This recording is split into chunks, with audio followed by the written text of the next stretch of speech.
श्रीसूक्त हरि ओं हिरण्यवर्णां हरिणीं सुवर्णरजतस्रजां चन्द्रां हिरण्मयीं लक्ष्मीं जातवेदो म आवह ताम् आवह जातवेदो लक्ष्मीमनपगामिनीं यस्यां हिरण्यं विन्देयं कामश्वपुरुषानहम् अश्वपूर्वां रथमत्यां हस्तिनादप्रबोधिनीं श्रियं देवीमुपहवये शिर्मा देवी जुषतां कां सुस्मिता हिरण्यप्राकाराम् आर्द्रां ज्वलन्ति तृप्तां तर्पयन्तीं पद्मे स्थितां पद्मवर्णां तामिहोपहवये श्रियं चन्द्राप्रभासां यशसा ज्वलन्ति श्रियं लोके देवजुष्टामुदारां तां पद्मिनीं शरणं प्रपद्ये अलक्ष्मीर्मे नश्यतां त्वां ऋणे आदित्यवर्णे तपसोऽधिजातो वनस्पतिस्थो वृक्षोऽत बिल्वः तस्य फलानि तपसा नुदन्तु मायान्तरायाच्च बाह्या अलक्ष्मीः उपैतु मां देवसखः कीर्तिश्च मणिना सह प्रादुर्भूतोऽस्मि राष्ट्रेऽस्मिन् कीर्तिमृद्धिं ददातु मे क्षुत्पिपासामलां ज्येष्ठाम् अलक्ष्मीं नाशयाम्यहम् अभूतिं समृद्धिं च सर्वा निर्नुद्मे गृहात् गन्धद्वारां दुराधर्षां निष्टपुष्टां करीषिणीम् ईश्वरी सर्वभूतानां तामिहोपहवये श्रियं मनसः काममाकुतिं वाचः सत्यमशीमहि पशूनां रूपमन्नस्य मयि श्रीश्रयतां यशः कर्दमेन प्रजावृता मयि सम्भवकर्दम श्रियं वासय मे कुले मातरं पद्ममालिनीम् आपः स्रजन्तु स्निग्धानि चिक्लितवसमे गृहे नीचदेवीं मातरं श्रियं वासय मे कुले आर्द्रायः कर्णीं यष्टिं सुवर्णां हेमालिनीं सूर्यां हिरण्मयीं लक्ष्मीं जातवेदो म आवह आर्द्रां पुष्करिणीं पुष्टिं पिङ्गलां पद्ममालिनीं चन्द्रां हिरण्मयीं लक्ष्मीं जातवेदो म आवह तां म आवह जातवेदो लक्ष्मीमनपगामिनीं यस्यां हिरण्यं प्रभूतं गावो दाश्चोश्वान् विन्देयं पुरुषानहम् यः शुचिः प्रयतो भूत्वा जुहुयादाज्य मन्वहं सूक्तं पञ्चदशर्चं च श्रीकामः सततं जपेत् फलश्रुति पद्मानने पद्मपुरु पद्माक्षि पद्मसंभवे तन्मे भजसि पद्माक्षि येन सौख्यमलभाम्यहम् अश्वदायै गोदायै धनदायै महाधने धनं मे लभतां देवी सर्वकामान् च देहि मे पद्मानने पद्मविपद्मपत्रे पद्मप्रिये पद्मदलायताक्षी विश्वप्रिये विष्णुनोनुकुले त्वत्पाद पद्ममयी सन्निधत्स्व पुत्रं पौत्रं धनं धान्यं हस्त्यश्वादिगवे रथं प्रजानां भवसि माता आयुष्मन्तं करोतु मे धनम् अग्निर्धनं वायुर्धनं सूर्यो धनं वसुः धनम् इन्द्रो बृहस्पतिर्वरुणं धनम् अस्तु मे वैनतेय सोमं पिबतु वृत्रः सोमं धनस्य सोमिनो मह्यं ददातु सोमिनः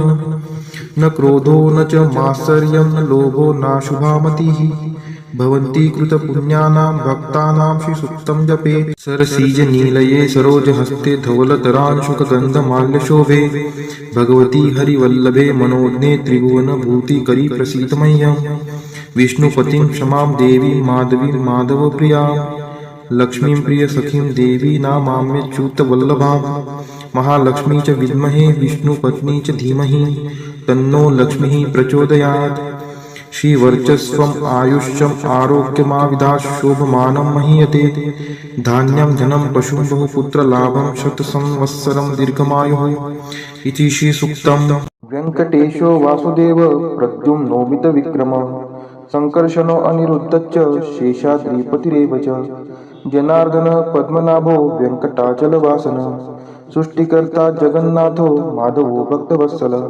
गोविन्दो भूपति कृष्णकेशवो गरुडध्वज वराहो वामनश्चैव नारायण अधोक्षज श्रीधर पुण्डरीकाक्ष सर्वदेवस्तुतो हरि श्रीनृसिंहो महासिंह सूत्रकार पुरातन रमानाथो महीभर्ता मधुर पुरुषोत्तम चोडपुत्रप्रिय शान्तो ब्रह्मादीनां वरप्रद श्रीनिधि सर्वभूतानां भयकृद्भयनाशनः श्रीरामो रामभद्रश्च भवबन्धैकमोचकः भूतावासो गिरावास श्रीनिवास श्रियपतिः अच्युतानन्दगोविन्दो विष्णुर्वेङ्कटनायकः सर्वदेवैकशरणं सर्वदेवैकदैवतं समस्तदेवकवचं सर्वदेवशिखामणि इतीदं कीर्तितं यस्य विष्णोरमिततेजसः त्रिकाले यः पठेत् नित्यं पापं तस्य न विद्यते।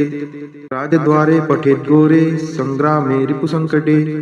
भूतसर्पपिशाचादि भयं नास्ति कदाचन। अपुत्रो लभते पुत्रान् निर्धनो धनवान् भवेत्। रोगार्तो मुच्यते रोगात् बद्धो मुच्येत बन्धनात्। यद्यदिष्टितमं लोके तत्तत् प्राप्नोत्य संशयः। ऐश्वर्यराजसम्मानं भक्तिमुक्तिफलप्रदं। विष्णोर्लोकैकसोपानं सर्वदुःखैकनाशनं। सर्वैश्वर्यप्रदं नृणां सर्वमङ्गलकारकं।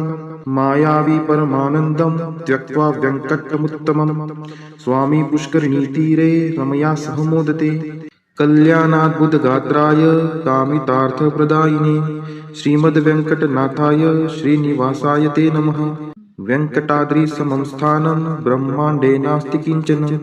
वेङ्कटेशसमो देवो न भूतो न भविष्यति। इति ब्रह्माण्डपुराणे ब्रह्मनारदसंवादे श्रीवेङ्कटस्तोत्रं सम्पूर्णम्। ॐ नारायणाय विद्महे वासुदेवाय धीमहि तन्नो विष्णुः प्रचोदयात्। ॐ नारायणाय विद्महे वासुदेवाय धीमहि तन्नो विष्णुः प्रचोदयात्। ॐ नारायणाय विद्महे वासुदेवाय धीमहि तन्नो विष्णुः प्रचोदयात्। ॐ नारायणाय विद्महे वासुदेवाय धीमहि तन्नो विष्णुः प्रचोदयात्। ॐ नारायणाय विद्महे वासुदेवाय धीमहि तन्नो विष्णुः प्रचोदयात्। ॐ नारायणाय विद्महे वासुदेवाय धीमहि तन्नो विष्णुः प्रचोदयात्। ॐ नारायणाय विद्महे वासुदेवाय धीमहि तन्नो विष्णुः प्रचोदयात्। ॐ नारायणाय विद्महे वासुदेवाय धीमहि तन्नो विष्णुः प्रचोदयात्। ॐ नारायणाय विद्महे वासुदेवाय धीमहि तन्नो विष्णुः प्रचोदयात्। ॐ नारायणाय विद्महे वासुदेवाय धीमहि तन्नो विष्णुः प्रचोदयात्। ॐ नारायणाय विद्महे वासुदेवाय धीमहि तन्नो विष्णुः प्रचोदयात्। ॐ नारायणाय विद्महे वासुदेवाय धीमहि तन्नो विष्णुः प्रचोदयात्। ॐ नारायणाय विद्महे वासुदेवाय धीमहि तन्नो विष्णुः प्रचोदयात्। ॐ नारायणाय विद्महे वासुदेवाय धीमहि तन्नो विष्णुः प्रचोदयात्। ॐ नारायणाय विद्महे वासुदेवाय धीमहि तन्नो विष्णुः प्रचोदयात्। ॐ नारायणाय विद्महे वासुदेवाय धीमहि तन्नो विष्णुः प्रचोदयात्। ॐ महालक्ष्मी च विद्महे विष्णुपत्नी च धीमहि तन्नो लक्ष्मी प्रचोदयात्। ॐ महालक्ष्मी च विद्महे विष्णुपत्नी च धीमहि तन्नो लक्ष्मी प्रचोदयात्। ॐ महालक्ष्मी च विद्महे विष्णुपत्नी च धीमहि तन्नो लक्ष्मी प्रचोदयात्। ॐ महालक्ष्मी च विद्महे विष्णुपत्नी च धीमहि तन्नो लक्ष्मी प्रचोदयात्। ॐ महालक्ष्मी च विद्महे विष्णुपत्नी च धीमहि तन्नो लक्ष्मी प्रचोदयात्। ॐ महालक्ष्मी च विद्महे विष्णुपत्नी च धीमहि तन्नो लक्ष्मी प्रचोदयात्। ॐ महालक्ष्मी च विद्महे विष्णुपत्नी च धीमहि तन्नो लक्ष्मी प्रचोदयात्। ॐ महालक्ष्मी च विद्महे विष्णुपत्नी च धीमहि तन्नो लक्ष्मी प्रचोदयात्। ॐ महालक्ष्मी च विद्महे विष्णुपत्नी च धीमहि तन्नो लक्ष्मी प्रचोदयात्। ॐ महालक्ष्मी च विद्महे विष्णुपत्नी च धीमहि तन्नो लक्ष्मी प्रचोदयात्। ॐ महालक्ष्मी च विद्महे विष्णुपत्नी च धीमहि तन्नो लक्ष्मी प्रचोदयात्। ॐ महालक्ष्मी च विद्महे विष्णुपत्नी च धीमहि तन्नो लक्ष्मी प्रचोदयात्। ॐ महालक्ष्मी च विद्महे विष्णुपत्नी च धीमहि तन्नो लक्ष्मी प्रचोदयात्। ॐ महालक्ष्मी च विद्महे विष्णुपत्नी च धीमहि तन्नो लक्ष्मी प्रचोदयात्। ॐ महालक्ष्मी च विद्महे विष्णुपत्नी च धीमहि तन्नो लक्ष्मी प्रचोदयात्। ॐ महालक्ष्मी च विद्महे